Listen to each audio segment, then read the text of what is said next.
Hello everyone. तो CUET PG entrance examination के लिए क्या डॉक्यूमेंट्स रिक्वायर्ड होंगे काउंसलिंग के टाइम पे, उसको डिटेल में यहाँ पर जानेंगे। सब्सक्राइब ज़रूर कर लीजिएगा, बेल आइकन प्रेस करना नहीं भूलेगा। नेक्स्ट वीडियो में हम ये जानेंगे कि आपका जब करेक्शन विंडो ओपन होगा तो उसमें क्या क्या चीज़ें आप करेक्ट कर पाएंगे इन डिटेल।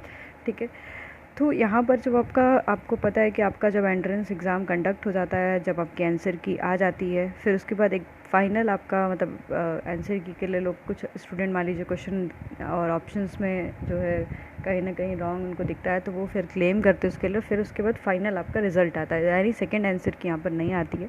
अब आपका जो भी स्कोर कार्ड आ गया, रॉ स्कोर कार्ड आपका आ गया, उसके बाद आप डिफरेंट यूनिवर्सिटीज़ में जाके आप यहाँ पर रजिस्ट्रेशन करते हो। जैसे अभी UG में आपने देखा कि BHU ने अभी स्टार्टिंग में ही रजिस्ट्रेशन करवाना स्टार्ट कर दिया, बट आई थिंक मुझे लग रहा है कि ये गलत होगा, क्योंकि जब तक आपका स्कोर आपको नहीं पता चल जाता आप किसी यूनिवर्सिटी में आप रजिस्ट्रेशन कैसे कर सकते हो, क्योंकि उसका कट ऑफ कितना जाएगा, और क्योंकि आपका एक पर्टिकुलर फ़ीस भी लगता है उस यूनिवर्सिटी के लिए, तो थोड़ा सा आपको मुश्किल हो सकती है। बट अभी PG के लिए अभी किसी यूनिवर्सिटी ने ऐसा अपना पोर्टल ओपन नहीं किया है। जब तक स्कोर कार्ड नहीं आ जाता तब तक तो जो है अगर ओपन होता है तो हम लोग इन्फॉर्म कर देंगे, बट अभी तक ओपन नहीं हुआ है किसी का।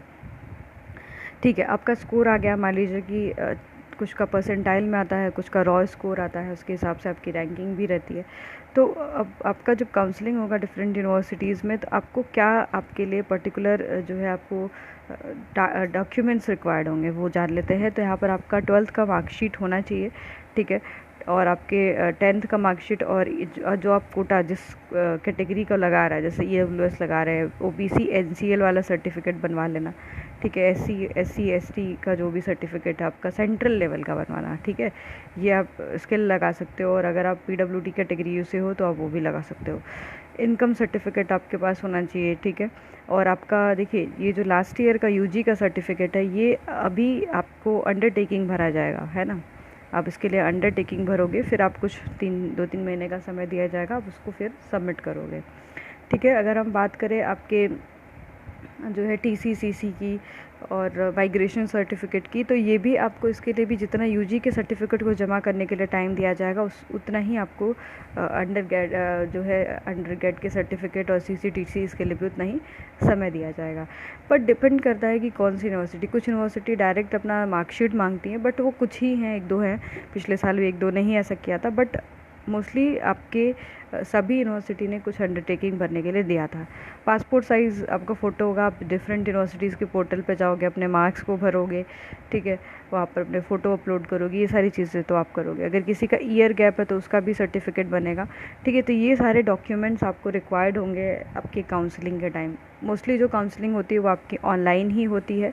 ऑनलाइन आपको जाके अपना मतलब पोर्टल पे जा कर के हर विज़िट कर के जो है आपको अपना रजिस्ट्रेशन करना होता है, और फिर आप अपने जो आपके रॉ स्कोर आपके आए रहते हैं आप वहाँ पर फिल करते हो, उसके हिसाब से आपकी फ़र्स्ट मेरिट लिस्ट बनती है। फिर वहाँ पर जब फर्स्ट मेरिट लिस्ट मान लीजिए कि आपका नाम आ गया, तो आपको फिर वो लोग ऑफलाइन के लिए बुलाएंगे। आपको मेल आएगा कि आप सेलेक्ट हो गए हो, आप मेल आएगा आपको, आप वहाँ पर ऑफलाइन जाके अपने सारे डॉक्यूमेंट्स को सबमिट करोगे, और वहाँ पर फाइनली फ़ीस सबमिट करके एडमिशन ले लोगे। इफ़ इन केस की फ़र्स्ट लिस्ट में नहीं आता है, तो ऐसे बहुत सारे लिस्ट आते हैं। कुछ यूनिवर्सिटी के 5 लिस्ट भी आते हैं, 5th लिस्ट तक आया था, कुछ के 8th तक भी गए थे लास्ट ईयर। तो ये लिस्ट आपका कंटिन्यूअस आते रहता है जब तक कि सीट पूरी तरीके से भर नहीं जाती, जब तक कि फिल नहीं हो जाती। ठीक है, तो ये पूरा प्रोसेस है, आपको अपने इन सर्टिफिकेट्स को रख लेना है। ठीक है, अब करेक्शन विंडो आएगा तो ये एक चीज़ करना, बहुत सारी यूनिवर्सिटीज़ को आपने फिल नहीं किया, बट आपका एग्ज़ाम अच्छा नहीं गया, कुछ ने 65 किया, ज़्यादातर 60 और 70 के रेंज में लोग हैं, तो वो उन यूनिवर्सिटीज़ को भी भर लेंगे। मतलब जो अभी आपके मतलब आपने भरा नहीं था, ऑल यूनिवर्सिटीज़ आप सेलेक्ट कर लेंगे। ये अपॉर्चुनिटी आपको करेक्शन विंडो में मिलेगी। जैसे आफ्टर रिज़ल्ट के बाद ये लास्ट ईयर आया था, वैसे इस साल भी पूरे आने के चांसेस है। रिज़ल्ट के आसपास आपको देखने के लिए मिलेगा, एक करेक्शन विंडो आएगा। तो आप जो है अपने स्कोर के अकॉर्डिंग आप जितना एक्सपेक्ट कर रहे हो, जितने आपने क्वेश्चन किए उसके अकॉर्डिंग आप अपने और भी यूनिवर्सिटीज़ को सेलेक्ट कर लीजिएगा। ठीक है, तो ये सारा प्रोसेस है आपके 10th के 12th के, और आपके अदर जो कैटेगरी आप ले रहे हो उसके सर्टिफिकेट। आप किसी का स्पोर्ट्स कोटा है तो आप उसका सर्टिफिकेट लगाएंगे, इनकम सर्टिफिकेट, UG के जो सर्टिफिकेट हैं आपके TCCC, ये सब जो है आपको इसके लिए आपको थोड़ा टाइम अंडरटेकिंग भरवा के दिया जाएगा। पासपोर्ट साइज़ फ़ोटो, एंड आपका एक चीज़ और याद रखिएगा कि जो आप एडमिट कार्ड जो अभी आके लेके जा, मतलब आप जो कि जाके एंट्रेंस दे के आ रहे हो जिस एडमिट कार्ड को, वो एडमिट कार्ड ज़रूर रख लेना, क्योंकि पिछले साल बहुत बार रिक्वायरमेंट पड़ा था एडमिट कार्ड का भी। तो आप वो एडमिट कार्ड जो है रखे रहना। कुछ यूनिवर्सिटी जो है आपके उसको स्कैन करवा के भी जो है रखती है, ठीक है, अपने आप पर, मतलब उसको पोर्टल ओपन होता है तो उस समय ये एडमिट कार्ड की ज़रूरत पड़ जाती है, ठीक है। तो एडमिट कार्ड भी आप फेंकना मत, अभी भी रख लेना, ठीक है। तो ये सारी अपडेट है, कोई और अपडेट आएगी तो हम चैनल पे देंगे, जुड़े रहिएगा, सब्सक्राइब ज़रूर कर लीजिएगा। Thank you so much.